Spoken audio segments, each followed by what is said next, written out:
புதுக்கோட்டை மாவட்டம் ஆலங்குடி அருகே இருக்கக்கூடிய வடக்கு கொத்தக்கோட்டை கிராமத்தை சேர்ந்த செல்லத்துரை என்பவர் பொங்கல் விழாவினை முன்னிட்டு தன்னுடைய பாச மகளுக்கு தொடர்ந்து 12 ஆண்டுகளாக கரும்பு மற்றும் பொங்கல் சீரை தலையிலேயே சுமந்து கொண்டு சுமார் 17 கிலோமீட்டர் தூரம் கடந்து சைக்கிளிலேயே சென்று அனைவரையும் வியக்க வச்சிருக்காருங்க.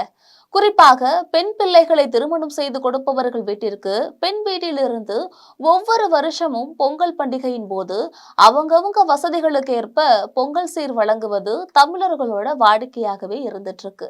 தன் மகள் மீது கொண்ட பாசத்தால ஒவ்வொரு வருஷமும் பொங்கல் பண்டிகையின் போது பொங்கல் சீர் வழங்கி வருகிறார் இந்த பெரியவர். குறிப்பாக இவருடைய 82 வயதிலையும் அவருடைய சைக்கிள்லேயே விவேகானந்தர் கேலண்டர், தேங்காய் பழம், மஞ்சள் கொத்து, வேட்டி துண்டு, பொங்கல், பூ, பச்சரிசி வெல்லம், காய்கறிகள் உள்ளிட்ட பல்வேறு வகையான பொங்கல் சீரை தன்னுடைய சைக்கிள்லேயே தன்னுடைய பாசமகளுக்கு கொண்டுட்டு போயிருக்காரு.